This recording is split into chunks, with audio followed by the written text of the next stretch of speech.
dia.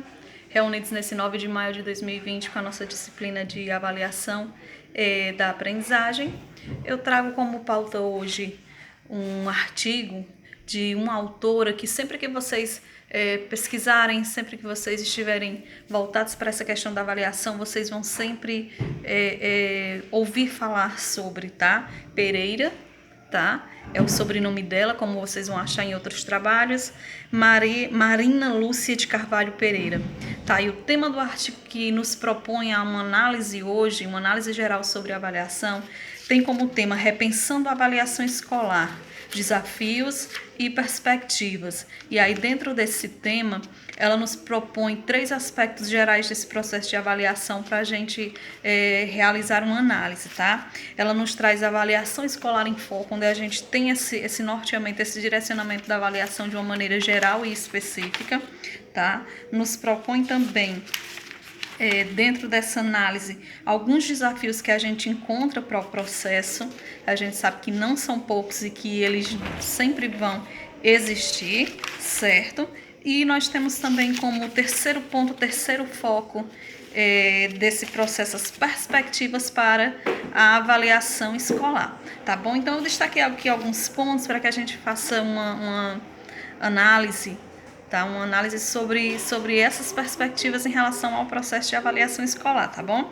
Então, inicialmente, Pereira ela vem nos dizer que as formas de compreender e avaliar, aliás, e praticar a avaliação escolar estão relacionadas, entre outros aspectos, à evolução das funções que a instituição educativa cumpre na sociedade. Então, nós sabemos que essas funções da sociedade, elas estão, sim, realmente associadas a esse processo de avaliação, né? De que forma essa sociedade, ela requer essa avaliação, de que forma a escola, ela está direcionando essa avaliação, sejam as avaliações que acontecem na instituição, ou seja, as avaliações externas, tá ok? Então, no cotidiano escolar, ao se dialogar sobre a avaliação escolar que se processa, verifica-se que essa é frequentemente entendida como aquele processo no qual, em algum momento da escolarização do aluno, se expressam os resultados obtidos, né, por eles. Então, nós já falamos sobre isso também,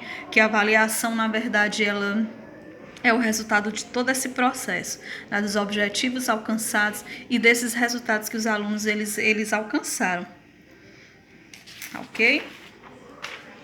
O interessante também nessa análise de Pereira é que ela nos propõe também um aparato em relação ao que nos dizem os PCNs sobre esse processo de avaliação, né? E é bom que complementa um pouco o nosso estudo da aula passada, que esse processo de avaliação ele estava direcionado mediante esses aspectos legais, LDB, PCN. Então, aqui, nesse estudo dela, ela nos traz uma citação, um trecho dos parâmetros curriculares nacionais, que é bem relevante. São alguns pontos específicos, de acordo com os parâmetros curriculares nacionais. A avaliação é hoje compreendida pelos educadores como elemento integrador entre a aprendizagem e o ensino, que envolve múltiplos aspectos.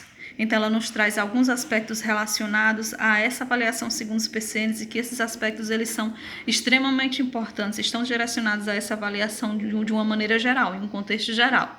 Então, vamos fazer aqui um aparato, um apanhado sobre esses pontos, o que nos dizem os PCNs em relação a essa compreensão também sobre a avaliação. Primeiro ponto, nós temos que o ajuste e a orientação da intervenção pedagógica para que o aluno aprenda da melhor forma. Esse é um dos pontos que tem que ter em relação ao processo de avaliação, né? Esse ajuste, essa orientação pedagógica, né? Essa orientação, esse ajuste de que forma esse aluno, de que forma a minha prática, ela pode ser melhor direcionada, essa minha intervenção pedagógica para que o aluno ele aprenda da melhor forma. Então, tem-se o processo de avaliação, né? E a partir desses resultados desse processo de avaliação, a gente precisa discorrer sobre essas intervenções. Nada novo que a gente já não saiba sobre o assunto, tá ok? Um outro ponto, né, segundo os PCNs, que envolvem esses aspectos, obtenção de informações sobre os objetivos que foram atingidos, né? Que objetivos eu tracei inicialmente para esse processo de avaliação, se eles foram atingidos, então esses objetivos eles têm que ser bem orientados. Outro aspecto, a obtenção de informações sobre o que foi aprendido e como. Né? A gente já sabe sobre isso, de que forma o meu aluno aprendeu, se ele realmente aprendeu, quais estratégias eu utilizei, se funcionaram e quais novas estratégias precisam ser direcionadas. Reflexão contínua para o professor sobre sua prática educativa. Esse é um dos pontos essenciais. Então, o professor ele precisa refletir sobre essa prática continuamente, né? Até porque a gente sabe que o processo de avaliação ele não pode finalizar em si só com esse resultado final. Tomada de consciência de seus avanços, dificuldades e possibilidades. Esse aqui fecha esses tópicos destacados pelos PCNs e poderia dizer que é, sim, sem dúvida, um dos mais importantes, porque realmente é essa tomada de consciência que a gente precisa ter a partir dessa avaliação, né, dos avanços dos meus alunos, onde eles avançaram, onde eles ainda vão precisar avançar, quais as dificuldades que ainda persistem e principalmente quais são as possibilidades que eu tenho a partir desses resultados, desses objetivos alcançados, né, sistematizados ou não. E aí mais à frente, quando ela nos fala, por exemplo, sobre alguns desafios, né, em relação ao processo, ela nos coloca que os desafios no processo de avaliação ainda convergem para a centralidade da concepção classificatória. Apesar dos discursos dos professores simularem muitas vezes tendências inovadoras, né? Então, infelizmente, apesar de muitos professores ainda falarem sobre tendências inovadoras em relação ao processo de avaliação, o que a gente percebe sim realmente na prática ainda é que isso tem ficado muitas vezes no discurso, né? Isso muitos professores ainda centram essa concepção de avaliação naquele processo realmente classificatório, de atribuir uma nota ao aluno, de classificá-lo como aprovado, reprovado, e isso a gente sabe que dificulta e muito essa questão do processo realmente de ensino aprendizagem.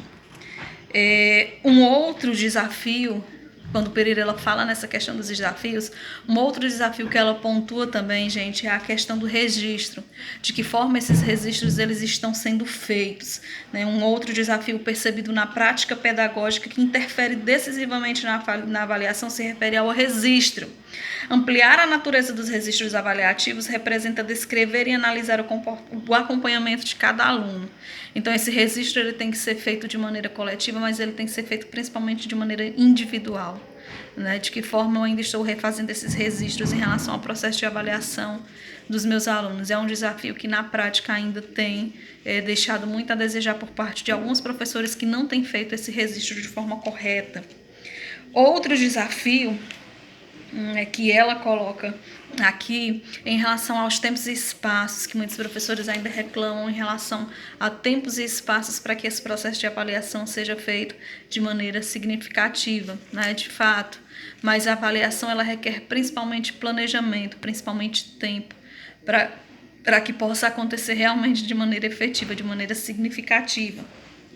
E aí um outro aspecto que ela pontua aqui em relação a esses desafios que a gente encontra ainda no processo de avaliação e que é muito importante é a questão relação professor-aluno.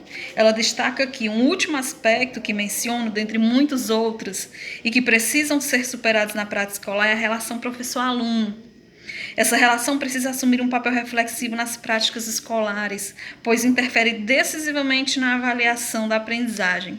Criar um ambiente favorável à aprendizagem depende do compromisso do professor em aceitar as contribuições dos alunos e ainda favorecer o respeito ao grupo no sentido de assegurar a participação de todos os alunos. Então, os alunos, eles quando veem aquela postura de professor avaliativo, de professor interrogador, de professor, né, que está ali apenas para avaliar, para medir o conhecimento, para medir algo que seja, claro que isso já lhe coloca em uma situação de distanciamento. Então, essa integração, essa relação professor-aluno nesse processo de avaliação, ela é muito importante. E aí, quando ela fala, por fim, nessa análise sobre as perspectivas para a avaliação escolar, Em síntese, ela fecha a sua análise, a sua pesquisa, acrescentando que o ato de avaliar se insere, portanto, na perspectiva de propiciar uma assistência sistemática permanente que se dá na prática cotidiana da ação pedagógica, realizando intervenções que visem a melhoria da aprendizagem, o respeito à diversidade, a partir do conhecimento dos alunos, certo? Dos seus ritmos de aprendizagem, que a gente tem que considerar, claro, da relação que estabelecem com o conhecimento. Nesse sentido, a avaliação que concretamente está a serviço da aprendizagem do aluno assume um caráter qualitativo, né? Quando a gente passa realmente, de fato, a considerar que o ato de avaliar ele tem que ser permanente, que ele tem que manter essa relação,